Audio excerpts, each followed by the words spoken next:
Ladies and gentlemen, we're back. Season 1, Episode 11, Veterans. We're officially in the, let's call it continuity stuff. Background arcs have definitely become the foreground arcs. You can tell, because we had a 75-hour-long previously on, covering everything that has happened in the entire show, ever. Some of you may or may not know I've been paying attention to and making fun of the previously ons as we go. And, oh, hang on. I forgot about this last week. I usually wear it, because, you know, it gives me a headache. I don't know how people do this. Anyways, so previously on. But it was rapid firing so much crap from basically the entire rest of the show, and doing it out of order. So I was just like, I'm going to stop. Like, my actual notes say, I'm going to stop typing this. I'm just going to stop. I'm just going to let that go. So they raid the church to go after one parole violator. I'd like to call bull on that, but actually, real life cops and various departments of the justice system have absolutely no problem doing exactly that in real life. That happens all the time. There was one time where a couple actually had a false accusation of marijuana upon them, and they raided that little house with an entire team. No, I do not, Mike Romano. But if I skip the intro, how can I know how bad it is? So then we see Dewey. Now, I could say that was a pleasant surprise seeing Dewey again, but unfortunately he was in the previously on, which completely spoiled it. Can I just say that's one of the biggest things? Can I admit that? I don't like the previously ons, obviously. But if I had to point to one objective reason why I do not like the previously ons, it's because of the fact that they spoil the episode we're about to watch. Like, there's no, oh my god, it's such and such, or oh, they're pulling back what's the face. No, it's all right there on display because it's all in the previously on. It's like you're gonna go to a movie and during the advertisement for the movie you see a thing where it's like, and this movie's gonna contain Jesse Ward and special guest appearance by Mike Romano. And then Mike Romano doesn't show up until like the 40-minute mark is this big reveal, but nobody is surprised by it and it has no impact because he was on the poster and it was plastered all over the adverts. Irritates the crap out of me. And yeah, they used to do, yeah, exact Jesse Ward, you remember, anybody who's been around in the day, remember, there used to be the next episode. We're covering this thing. This thing might happen. And then there'll be another thing. Next time on Dragon Ball... on Justified. Like, it used to be a thing, and I hated that crap. Hated that crap then, and I hate that crap now. So Dewey's back. And he's awesome. I cannot believe I'm saying that about a frickin' neo-Nazi. But you'll notice they have completely ejected all of those aspects of his personality. You notice that? It's kind of a similar thing. They kind of shifted around a couple of characters in the first episode. I talked about that in order to make them a little more acceptable and palatable so they could keep them coming back. They've done the same thing with Dewey. He's just kind of the butt of the joke now. And the punching bag is actually the term for that. So that's cool. And I do like it. I do like what they do. The guy's good. He does a good job of it. So then the cops pull in this guy named Luther. And they start leaning on him hard. Which, of course, pisses me off because cops can do this in real life. No, seriously, the amount of leeway that cops have in order to coerce people is actually kind of bonkers. It's scary. So them coming out and trying to lean on these people, yeah, that's exactly what they do. But then they do it over and over and over and over. And so what we have is a really well-constructed scene. On the one hand, we see that the cops are willing to go very far to bring down Boyd, probably because it's effectively personal. Boyd, unintentionally, killed a CI. We already talked about that. But also, this demonstrates the amount of loyalty his people have to Boyd. That's going to be a point that's coming up later. And we get the joke with Dewey, who totally misunderstands the quote and has no idea what it means. Just not a clue. Not a clue. Oh, God, Jesse Ward. You always like to skip ahead, man. I get it. I'll get there, but I have similar thoughts. So, They also threaten. One of the things that the marshals and the cops in general can also do is say, yeah, this belongs to us now. Now, legally, they can't do anything with it, especially money. But if nobody comes forward and legally proves that this is something that they don't have the right to hold and seize, then after X amount of time, it just kind of disappears into the budget of the police department. Anyways, so Boyd, this is really interesting. So they bring Boyd in. Every scene between Boyd and Raylan is gold. Every single one of them. Boyd comes in, and he is unflappable. He's got the straight face. I talked about that last episode, too. His face is iron. Until, and Raylan is doing his thing, and they're all doing the same thing they've been doing, and then Raylan pokes him just once. Cuts through all the BS. He's honest. He says, you working for Bo? It's the first time Boyd reacts. It's the first time his mask slips. And there's just this, like, you could tell the idea of working for Bo pisses him off so much that he cannot help but react to that. Yeah, exactly, Jesse. He's insulted. And I think Raylan picked up on that. And it's like,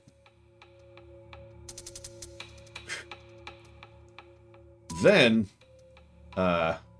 he shows his hand a little bit. He's a little bit flustered. So he mentions the meth lab might have accidentally been blown up. Things happen. But he quotes a scripture or two or three. And then something very interesting happens. How many of you have ever been X?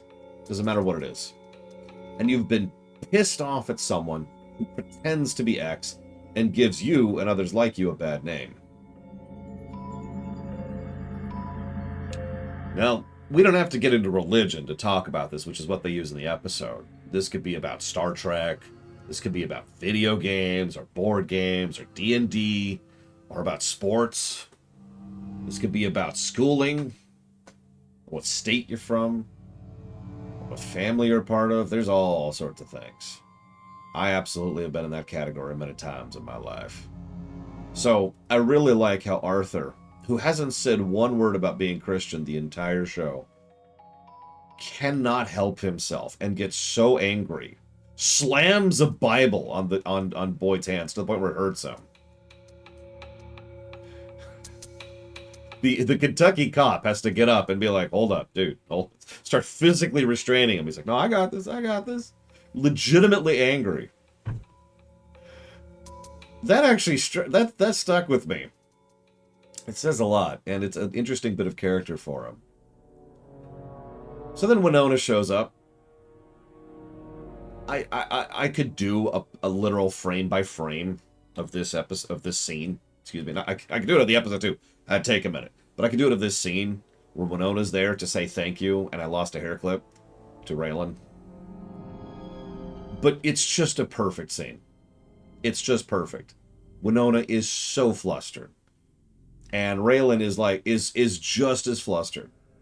It's clear that she's looking for him to say thank you and isn't sure how or why she should do that.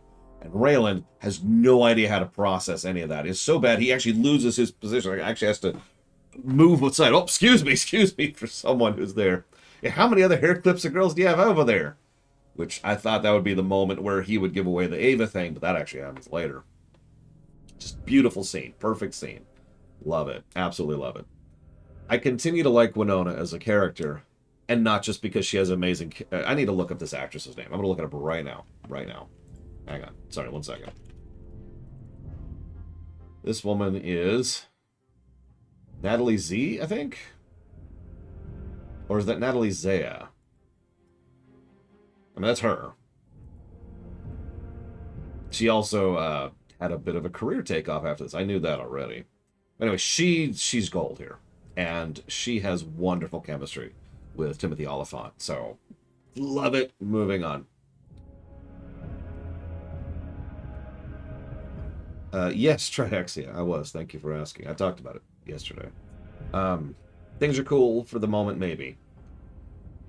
So, I do love how the Kentucky policeman straight up says, we don't really have a case here. Because he's right, they don't. They don't have evidence. They have they have nothing but supposition. So, I've talked about this before. When it comes to criminal matters, the requirement of evidences and the requirement of the validity of that evidence is actually harder than in civil cases, as it should be, if I might be so bold. So you can't just say, well, there was a meth lab that was blown up. Boyd visited there, we know that. And Boyd is the son of a local kingpin. Therefore, he's guilty. Doesn't work that way. That is not sufficient. And, again, it shouldn't be. There is a higher requirement upon criminal justice, and that is how that should be processed. It's one of the only things I actually agree with about this justice system we have in this country.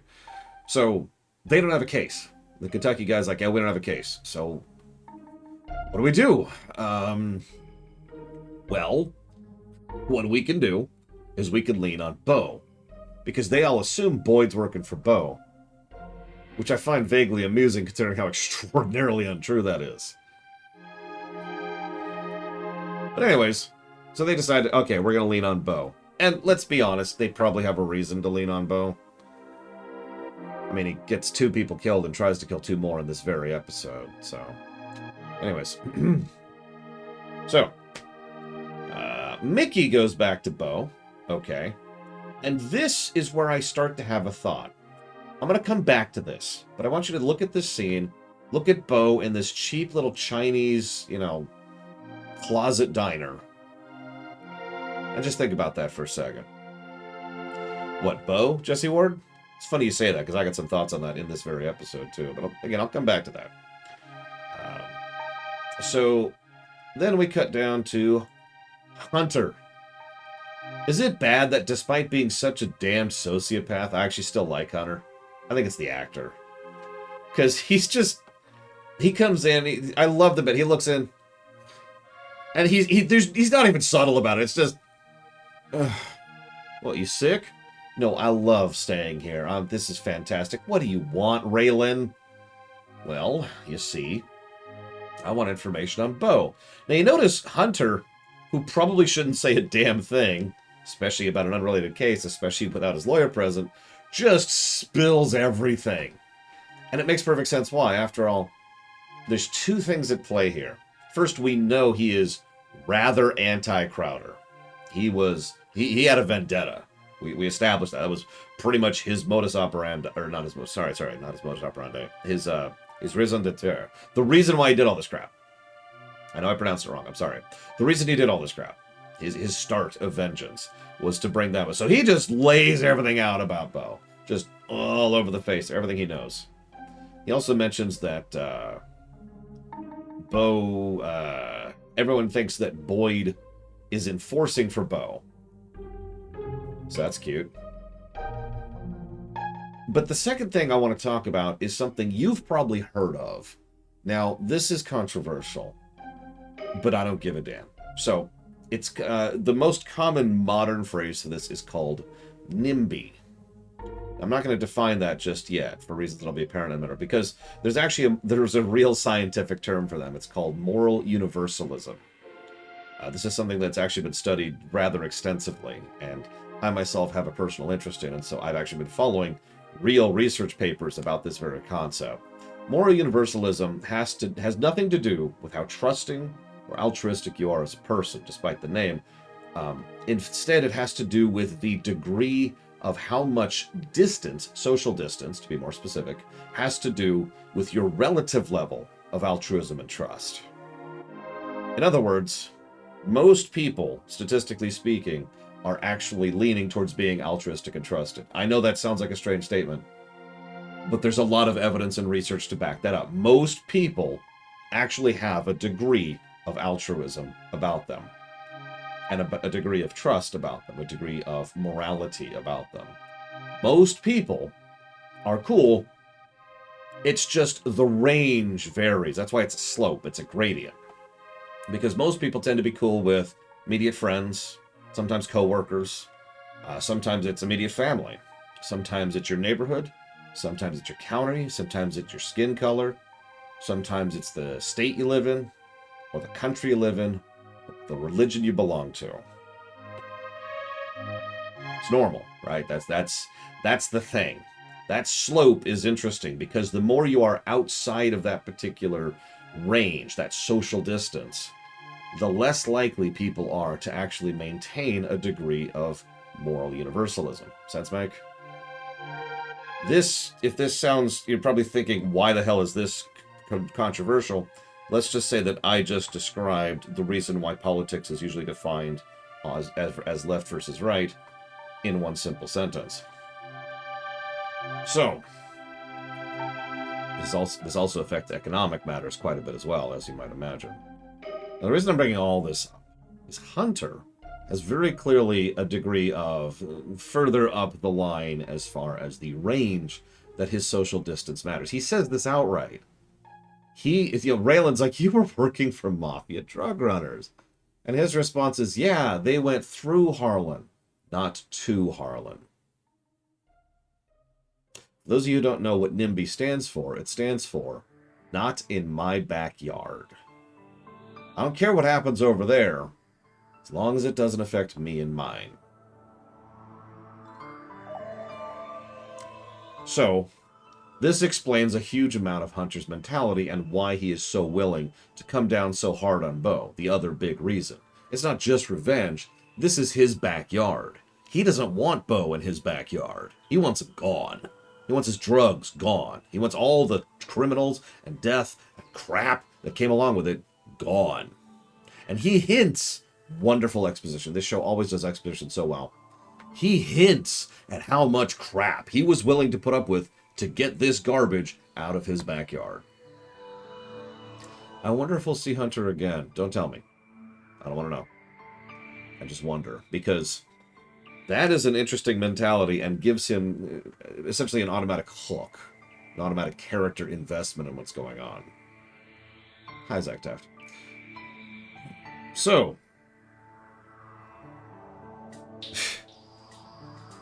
then Bo shows up and continues to be a gross, dirty old man who keeps the company of a sex offender. Let's just call it what it is. And then he admits that people are begging him for protection money because people think Boyd is an enforcer. I mentioned this earlier. Now, there's one more scene where I want to talk about this, but I just want to mention, he says a line, I wrote it down. I'll send Johnny to tell you where to strike next.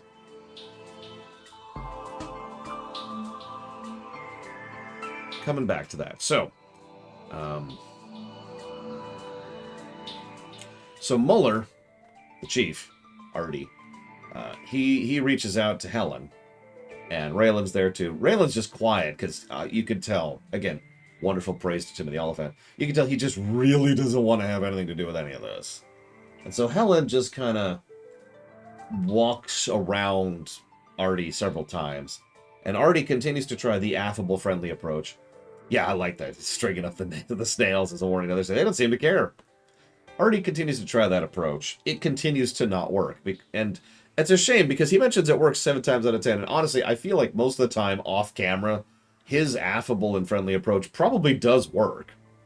It's just most of the people he interacts with on camera are people who either have a bullcrap detector or don't give a damn.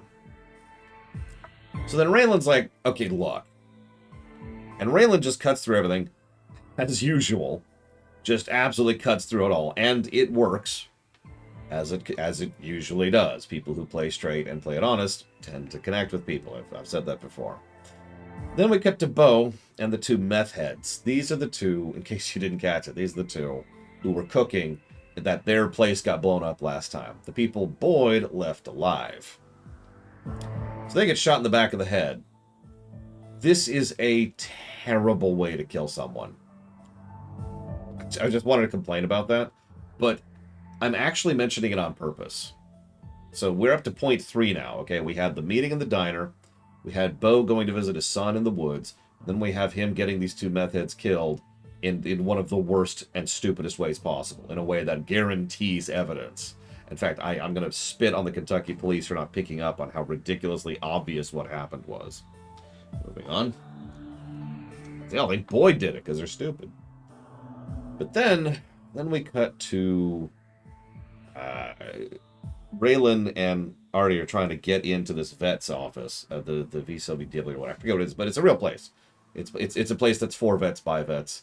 And actually, I looked it up. The guy running the door is right. Unless you have a warrant, they have the right to refuse you, even if you're a cop. I find that interesting that they have specifically established that as one of their bylines. If you want to get someone in there, they don't want you in, you really, really need to have that warrant. Or you happen to know someone who is a freaking ranger. Now, I think I might have known that already because I think someone in chat mentioned it several episodes ago. But Tim was a goddamn ranger, which honestly explains everything about his character. I'm sorry, forgive me. I actually have a huge amount of respect for Ranger. In fact, we were streaming Call of Duty 4 and 6 just last week, Modern Warfare 1 and 2. And I actually made it a point that we were playing in the big leagues because we were a ranger. That's pretty impressive. Yeah, he mentioned he was a sniper, but I think that's all we really knew in Universe. So this is full confirmation. And you'll notice everyone's like, oh, wow. And actually impressed with that, which makes sense because you should be. A ranger going down to being a marshal, like that's a cozy retirement right there. I'm not even sure why he did it. I'm curious if we'll ever find out. Anyways, so Tim gets them in, and then Arlo sucks. You know, Arlo just sucks. I just want to slug him in his stupid, smarmy face. He is a disgusting human being and a liar. He also has an anger problem. But what I love about this scene is Raylan, who has already been made to wait just to talk to Arlo about this situation, who has had to go around, who has had to get Tim, who is already getting drunk, which implies whatever you want to take from that, into this situation. I did notice that, Jesse Ward. This whole situation, Raylan is just done with this. So he comes down on Arlo like a ton of bricks. I don't give a crap about you. I'm not trying to turn you. This is all bullcrap. And then he directly implies the threat to Helen, which, as usual, immediately gets Arlo's attention. And then he gives a wonderful speech, which I wish I'd written down, about how, no, every now and again, U.S. Marshals have to deal with lowlifes as horrible and disgusting as you, to deal with someone that somehow, by some providence, exists even further down the ladder than you are. And what's really funny about that is obviously it's a direct insult, but it's also an insult in a way that Arlo would probably take differently. AKA, the idea that Bo is worse than Arlo probably sticks in Arlo's craw. That Bo is a higher, I say lower, but a higher up person on the ladder probably really bothers Arlo.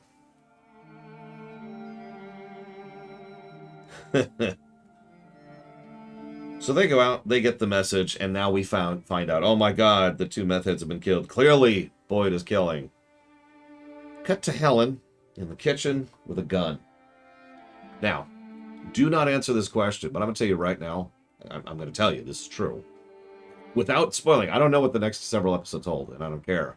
Because everything would have gone a lot smoother for everyone if Helen had shot Bo right then and there. She should have done it. A recurring trait for Helen is that she is smart enough to know what she should do and never follows through on that. This is true in her last appearance, too. And it's true like 5 times in this episode alone. There are several times when she realizes she should do something, doesn't, and it goes badly because she was right. Because Helen demonstrably has a brain.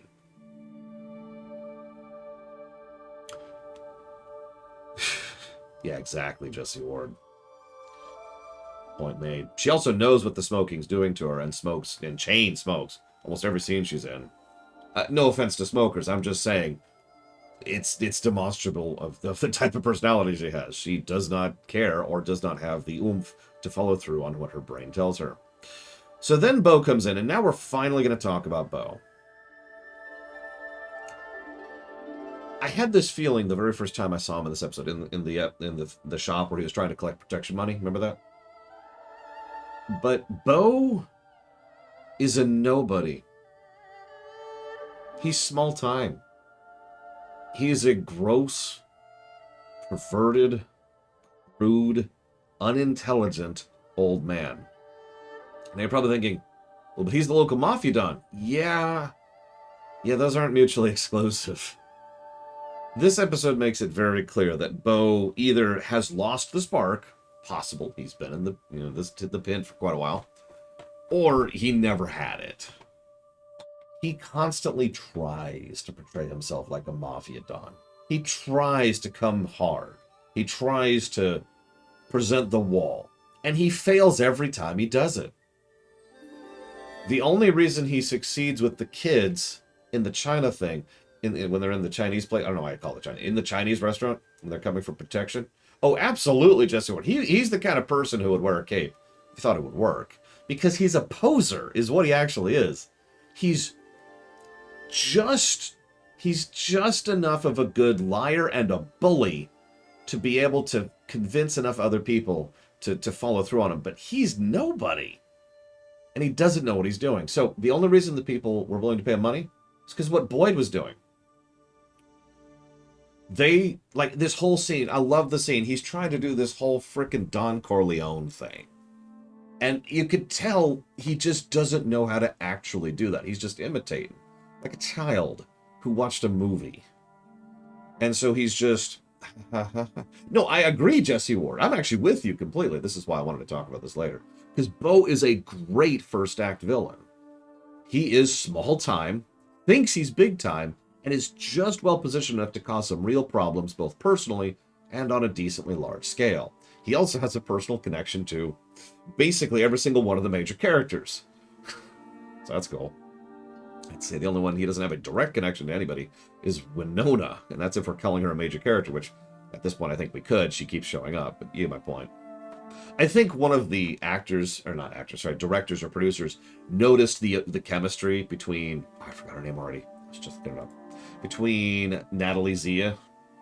How do you pronounce that name? I'm going to call her Natalie. Between Natalie and Timothy. And has just been trying to push her into as many scripts as possible. Because I've noticed... Sorry, I'm going to segue for just a second.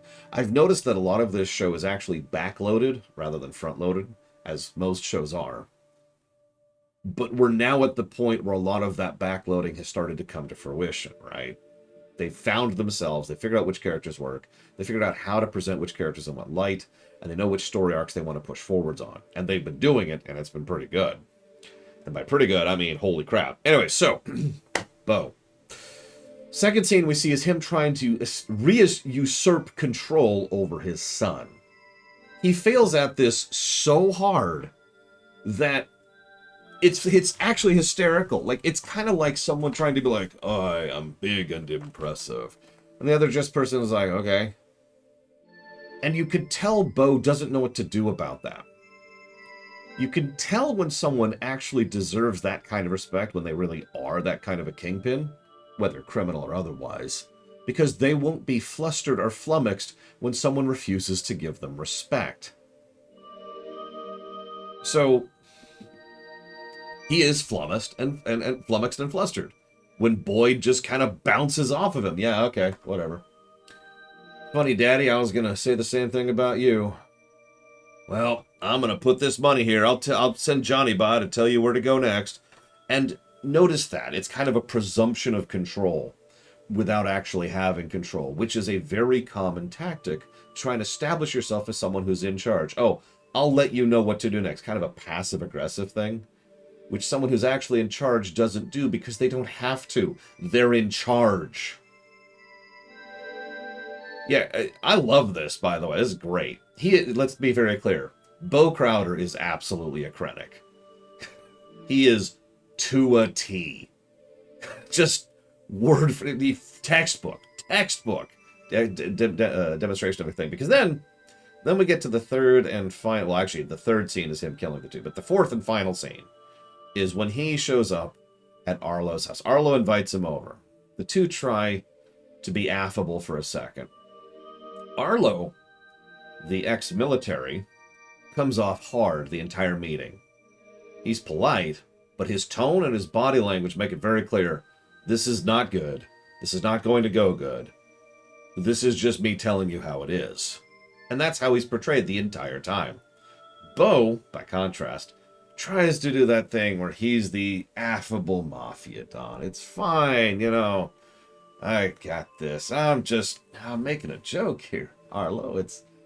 And there's that great moment. Did you even catch that? Something several characters do is they'll try to use humor or a light tone to try and diffuse a social situation so that they can talk to the person and talk through them. I should know. I do this myself all the freaking time, both on the show and real life. The difference is I'm not a Mafia Don that you know of. But point being, see what I mean? Point being, it's a common tactic, but the tactic only works if you don't then say, I'm trying to make a joke here. Like as if Arlo didn't get it. As if the other person wasn't in on or was too stupid to pick up on what you were doing. No, Bo, Arlo knows exactly what you're doing. It's just not working. So this is the second character who has no respect for Bo at all. And just is bouncing off of him. And again, once again, Bo flounders here. Has no idea how to deal with it. And he tries to threaten. That's a good point, Imperial Star Destroyer. I need to get my priorities straight. Bo just flounders. Has no idea how to deal with this. And he tries to threaten. It's like, you better get my money. You better get this thing. It's going to be a thing. Here's the deal. Yeah, exactly, just you are. This should be easy to control. You should be under my foot, Arlo. And yet Arlo doesn't give him a single inch. Not 1 inch does he give him the entire conversation. Probably because Arlo's actually in charge of this situation. After all, he's the one who's got someone with a shooter in the back room just in case. Helen should have shot Bo. And Arlo. Now, let me talk about how this would work. It's a bully tactic. I've talked about this. It's a bully tactic. And the worst thing is, I've seen this all the time in real life, which is one of the reasons I come down so hard on Bo. It makes for a great character, but I hate this crap in real life. How many of you have met someone who's a Krennic? Someone who's a bully and a nobody who's trying to passive-aggressively portray themselves as more than they are? I mean, for the stereotypical example, the manager in Office Space would qualify. Yeah, the middle manager. I see this all the time in the office space. You see this in politics. You see this in HOAs.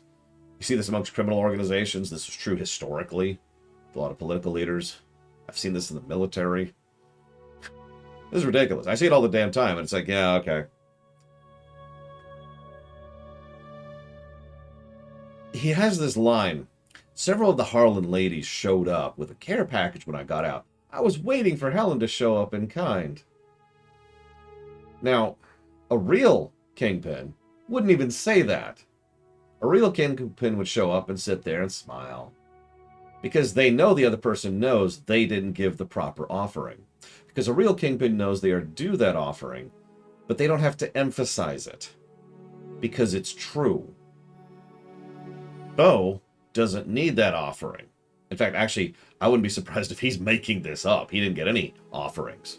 Instead, he's like, oh man, where's this thing? Small fish in a smaller pond. I like that. Where's my stuff? You want to see a real Mafia Don? I want you to watch the opening few scenes of The Godfather Part 1. I want you to watch that movie in general. It's a great movie, but I want you to watch that because there's this bit where Don Corleone, I hate to keep going back to him, he acts insulted when the guy asks him to kill somebody for him. Why? Why are you treating me like I'm some kind of criminal? Or some kind of hitman? This is my daughter's wedding. What are you doing here? And the guy just starts crumbling and just, you come to me the day of my daughter's wedding. There's a reason that speech is so well renowned. Obviously, we meme on it nowadays, but rewatch that scene sometime. The guy is clearly terrified, as he should be. That's a real Don portraying themselves properly. Now, I'm going to help you out because I have no particular reason to be afraid of you, and I'm willing to be forgiving because it's the day of my daughter's wedding. So we're going to let this one go. I'm going to take care of this guy, and you're never going to bring it up again. We'll talk business later. Thank you, Mafia. Thank you, not thank you, Mafia, Don. Whatever. Thank you, Don Corleone. Thank you, Don Corleone. Oh, it's just hysterical. I'm sorry. I keep bashing this part because this is probably the best characterization we've had for Bo the entire show. I find myself thinking maybe they hadn't really decided what kind of character Bo was yet. But I'm reminded of the first scene Bo was in. It was at the very end of 2 or 3 episodes ago, in the prison. You remember that? It's the scene where Bo tries to step in to save Boyd. Yeah, I was going to say, he seemed tougher there, but I thought about that scene. I actually rewatched it. It's one of the reasons I was late in starting today. I went back and rewatched that scene. Did you see how long it took him to reestablish control there? Did you catch that? People contested it. People pushed back against it. He had to actually have people step in for him. A real Don in that situation, like this has actually happened. Let's use Spider-Man comics as a thing. When the Kingpin is in prison, everybody knows he's the Kingpin. He walks up and people are like, he doesn't have to say nothing. Bo has to shout and yell and get other people to do his fighting for him. Just interesting, because I'm not sure if that was deliberate or if they noticed that in hindsight and kind of moved him in a different direction, right? In order to accommodate the way he was actually weaker than he seemed, that he was puffing up the pufferfish, the puffer top chest thing, right? Because, yeah, exactly, Jesse Ward. Just interesting. Anyways, so Bo fails miserably, walks out. Helen doesn't shoot him. We're all going to regret that. This then cuts to someone having a terrible scene. But it's some dude talking about a lot of I'm just going to skip over it. It's someone being racist. Let's just move on. Although he has a valid point about, you know, how prices are set by that kind of stuff. And then Boyd's like, yeah, I'm willing to use Bo's money to buy something more real. And it's like, okay. Probably hardware. We'll see, I suppose. Now, I've liked this whole episode. We've had some great presentation for Bo. We've had some good scenes with Raylan. We've had some good chemistry with Raylan and Boyd and Raylan and Winona. Then Dewey's out hitchhiking. Ah, hell! I'll wait. Hell with it. I'll wait for another car. Oh, this whole scene. I don't have much to say about this scene. It's comedy gold. And again, yeah, so they call him an Onanist. What's really funny is I thought they weren't going to define that and just let that joke sit there for anybody who bothered to Google it. But no, they lay it out pretty far. Because, again, Dewey has officially slanted over into being, as Jesse Ward put it, the comic relief. And he's great at it. The actor does a great job with it. Just for fun, while Raylan's deputizing him, I looked up the U.S. Marshal Code. The U.S. Marshals Act. There is no Section 39. Let's start with that. There is a Section 28, which specifically deals with deputizing. You may or may not be surprised to know that it doesn't in any way conform to what Raylan's doing. Now, and at the time, I actually wrote a note here right there. I'm not sure if that's on the writer or Raylan. Later on, Boyd calls it out, so I think it's actually on Raylan. Raylan is the one, for once, bullcrapping. It's actually kind of funny, because there's very few people Raylan is willing to lie bold-faced to like this. In fact, I think this is like the 3rd time it's happened in the whole show. But yeah, Raylan's just trying to coerce, as we talked about that earlier. Coercion. By the way, that's the theme of this episode. Sorry, I didn't call it out. The theme of this episode is coercion. Bo sucks at it. Boyd is extremely good at it. Raylan is extremely good at it. Arlo fails at it. Helen's actually decent at it. There's some stuff going on with Ava. That's part of the coercion thing. Like, it's a recurring theme. So, and of course, the cops earlier established the theme. You notice they usually use the police department to establish themes of an episode. It's an interesting trick. So, meanwhile, Helen digs up an empty suitcase. We'll come back to that. So, Boyd and Raylan are sitting down. This is the scene you mentioned earlier with their sister. This is a great scene. I wish I could... This is another one I wish I could do a frame-by-frame of. But I'm only gonna... Yeah, no kidding, Jesse Ward. They do a lot of good bricklaying in this episode. So, Boyd and Raylan are sitting there. Boyd's laying there very uncomfortably. Because, for those of you who never had handcuffs on you, it hurts like hell. Like, whatever you think they feel like... No, those hurt. You get scarring from that crap. It's not pleasant. So Boyd's leaning on that, and Raylan's talking to him, and they're talking back and forth.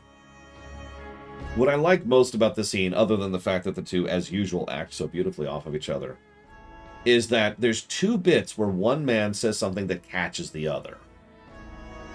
First, Raylan mentions the death of the meth heads, which you'll notice catches Boyd's attention. He's like, and you can tell he didn't know yet. He didn't know that Bo had killed them. So he reacts. Huh. Okay. Then he says, maybe I should get my lawyer. You notice Raylan backs off after that. Like, okay, we'll just go back to chatting.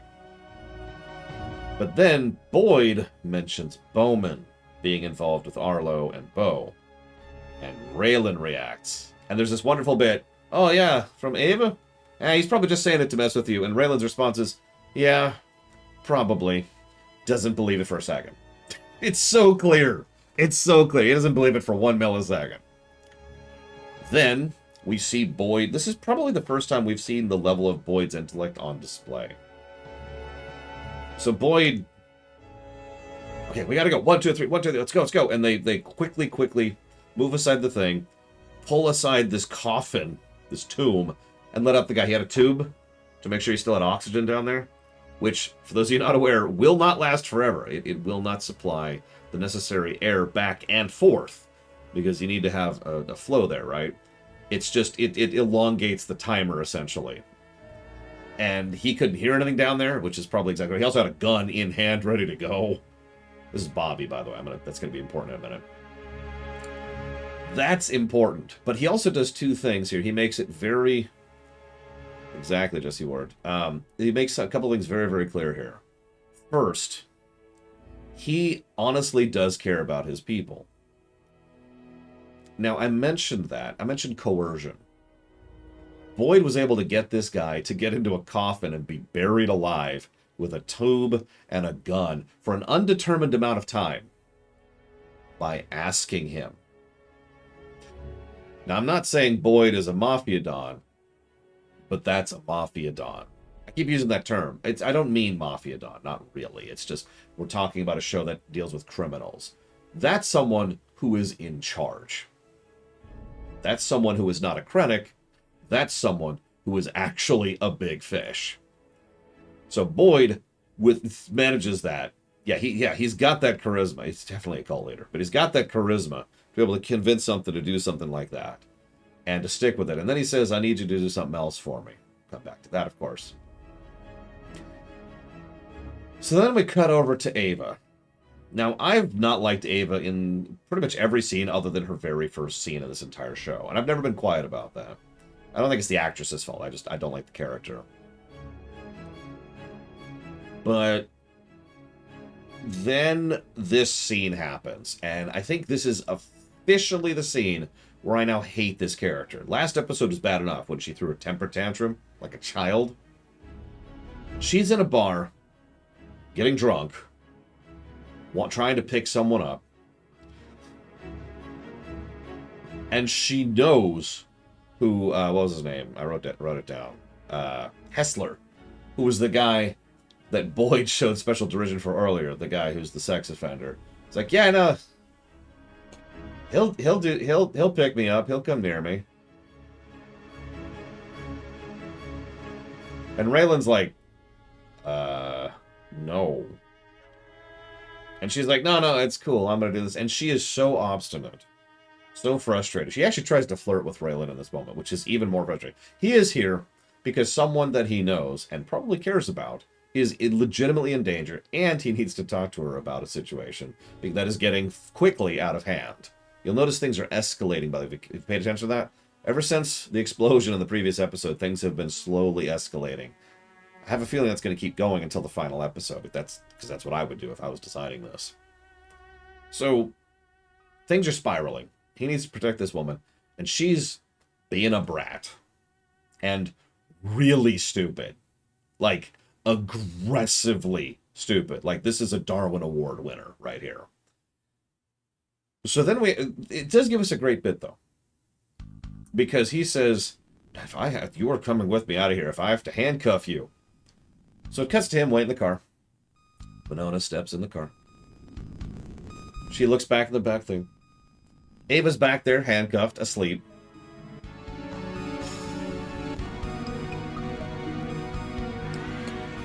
That's already bet. That's already great. But this scene between Winona and Raylan is, as usual, really good. You notice the first thing she says? She's not dead, is she? Like, not even bothered by the idea. Just, is she dead? Raylan's like, oh god, I hope not. Ugh. So Raylan's very straight with Winona, as usual. You notice he's always straight with his wife. You ever catch that? I mean, he's straight with a lot of people, but he's never tried to do a runaround with her. Not once in the whole show. I don't know if that's because he respects her, or because she knows him well enough to be able to completely see through that. I'm not sure which, but either way. So, he's like, alright, look. And you can just tell this whole situation is not particularly to his liking. This has to deal with something. Yeah, probably Jesse Ward. We have to deal with this. I need you to take her up because this is going badly in several different ways. I need you to put it. You think this? And I love her line. You think that it's going to improve her mood to go be at your ex-wife's place? And he's just like. And you could see, they don't have to say it, but it's obvious that the whole reason he's picked her is because she's the only one he actually trusts enough to do something like this. Something quasi-legal to try and help this poor woman. Okay. Then there's this one really, really, really great point. So, he mentions to Winona, they need to try to convince Ava to get out of Kentucky. She says, you getting out of Kentucky? And speaking as a voice director, I've actually been doing voice direction work today, there's a lot that can be implied with a single line if your actor really knows what they're doing. And Timothy Oliphant says, I tried that. And the way he says that implies so much. It is, if I had to point to one line, not one scene, just one line about why I love Timothy Oliphant so much, it is that line right there. That's impressive. So then Helen confronts Arlo. Should shoot him. Doesn't. Why didn't you have the balls to ask me? That also implies a lot. There's actually there's a lot of back and forth between Arlo and Helen, which implies a lot about both of them. He's a bullcrapper. We know that. He is an unrepentant liar. And he's unrepentant in general. He doesn't feel bad about any of the crap he pulls. Not one thing. Up to and including robbing his wife. In fact, when she comes at him for this, his response is, oh, I'm sorry, I didn't realize that was your money. As if that's actually the focus of this conversation. Notice how he constantly tries to push it back on her. I get the feeling Arlo and Helen have a lot of arguments like this. Anybody else get that vibe? Yeah, let's try something else here. Song's a little bit too wrong register for this. I'm still building the playlist, forgive me. So. That money was going to buy us time. This is one of the reasons I mentioned Helen's smart. Stupid, but smart. She clearly understood the kind of business her husband was in and the county she lived in. And she recognized that, under these circumstances, having a little bit of extra money just in case was useful. I should probably mention that's good advice in general. If you have just a little bit of a nest egg that's over there, just in case, nest egg's the wrong word, but you've got a little bit of savings just in case. And in fact, it's literally called the just in case. And in my case, yeah, that's a good thing. Absolutely. But Arlo dipped into that because he's an idiot. That money was supposed to buy us time. Gunshot, gunshot, gunshot. And there you go. Now, Arlo is interesting because his first thing he says is, are you okay, to Helen? Now, this is interesting because it shows how much of a moron he is and how much he cares about Helen in one complete sentence. Because it's a really dumb question to ask on every level. But it also does show that his first priority here is her, which is kind of funny when you think about it. Heaven help us if she ever dies. He lives. So she says, Arlo, we have, unless you got 50 grand, I don't know about, we got two options. We either run or you kill Bo. And she's right. You'll also notice that the first time she really presses this issue, which she should have twice before now, is after gunshots have flown through their house. So that's what it takes to get her to finally take action. So then we have a wonderful scene where Boyd is the Mafia Don again, or rather, the person in charge that I've referenced several times. Campfire. Late at night, he's just sitting there, casually leaning. He's got a gun in his hand, but it's in his pocket. Yeah, no kidding, Jesse Ward. Very good point, too. So he's just there. Dewey shows up. This is the only scene Dewey's in that isn't humorous throughout this whole work. Probably because it's actually about Boyd, not Dewey. So Boyd... This is a fascinating scene about Boyd. It says a lot about his character. And I already told you I was convinced he meant it with all the religious crap. I shouldn't say crap. It's not like religious crap is crap. But my point is, all the things he's been doing that he means it. This scene, if I wasn't already convinced, totally convinces me. Because they talk back and forth. He apologizes for calling him out in public, shaming him, which is correct. You shouldn't do that. That's actually step 3. I'm not making this up. Step 1 is you confront in private. Step 2 is you confront in front of a witness. Step 3 is you confront in public. Step 4 is they're gone. This is a very common thing. Military, corporate, political, doesn't matter. It's a rule for a reason. So, he jumped to step 3. He apologizes. Then he pulls a gun. And Dewey doesn't run. You notice that? Now, I find that interesting because Dewey's a moron. But at the same time, this does demonstrate the level of control of coercion that Boyd has, that Dewey recognizes to some extent or another that running isn't happening. It's not going to change anything. It's not going to do anything. He is at Boyd's mercy, and he knows it because Boyd is in control. But then we see one of the reasons why Goggins is such a damn good actor. Because his expression as he's moving to kill Dewey struggles. Once again, the mask slips. I believe this is actually the 3rd time in the total episode that his mask actually slips. And he cannot... He's having issues with this because his brain and his criminal background is telling him he needs to... His Mafia Don tendencies are telling him he needs to kill Dewey. That's what all of that is telling him. But he's having trouble with it. And he looks up. Just briefly. Just looks up. Struggles with it for a bit more. Starts to lose his grip just a little bit and then lets it go. Turns his back to him. Fun fact. Obvious metaphorical implications of literally turning his back on Dewey. Dewey's like, I could stay. Try to make it up. Just shoots the ground next to him. Okay. And then Dewey goes. What's really funny about all that is that probably secured Dewey's silence and loyalty more than anything else he could have done in that situation.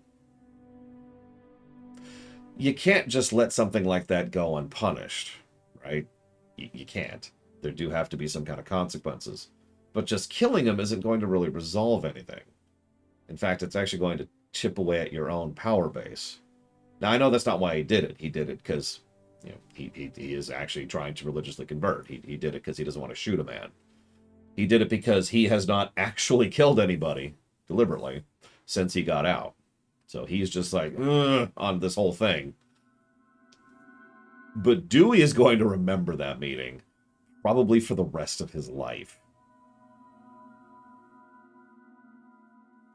Then, 2 hammer blows, two big moments. The 2 shoes drop in the story. We cut to Bobby, who has shown up at the marshal's office to willingly confess in public to burning down the meth place. Now you notice he doesn't confess to the killing of the guy. That's actually important. In fact, I imagine Boyd probably coached him in that. Don't confess to killing the guy. It happened. But there is a difference between murder and manslaughter.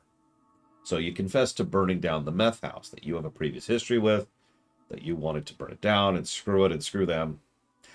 And there was a guy inside, which I didn't know about. What this means is this is now an open and shut case for Kentucky. I talked earlier about evidence and how they knew they had no case on Boyd. Well, now they have someone who is opening up and confessing in public, on record, to having committed the crime they thought Boyd did. That's the end of that. There's nothing else there legally. Then the other shoe drops. Raylan gets back to his motel. Curious how Arlo know how to find him. And Arlo's just sitting there saying, hey, we need to have a chat. Great. God, I hope Arlo dies. Don't tell me. Don't tell me. God, I hope I can kill him. I hope I can reach into the past, into a fictional universe that doesn't exist. Shut up. I hate that man. I was going to say, we feel like we're officially at the point where we're into string continuity. For those of you who never heard me define that, string continuity is when, 3 episodes are actually 1 episode. Each one strings immediately into the next, right? We've had continuity, quite a bit of it in this show, but this is the first time we feel like we're into that direction. So how do we feel about the rating on this one?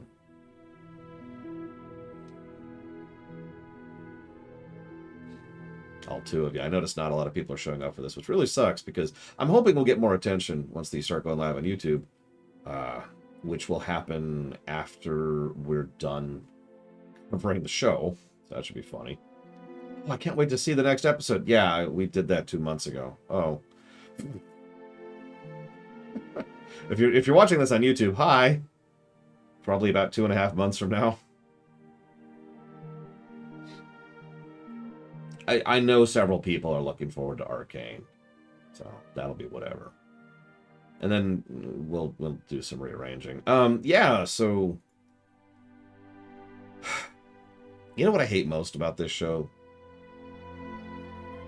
It's really good. I have recommended this show to all but one person I've talked to about it. And several people I know, several friends of mine who have actually watched this show have been gushing about it with me as we've been going through it. I'm serious, Jesse Ward. It's a damned good show. I wish I liked it. I really did, because it is, like... you know me, Jesse Ward, or maybe you don't, actually, but I tend to be very analytical and mathematic in the way my brain works. I don't like to have a vague, random opinion of something. I like to say I like this, this, and this, and I like it this much. There's the reason I use numbers, and I have the pluses and minuses system, right? So, looking at this stupid list, we have a red, an orange, a yellow, an orange, a yellow, a purple, a red, a purple, an orange, and I think we're going to go with a red for this one. That is bonkers. I don't think I've ever seen a season of television manage that level of consistent quality. That's insane. And at this point, I'm willing to say we probably aren't going to have a green. Nothing below average.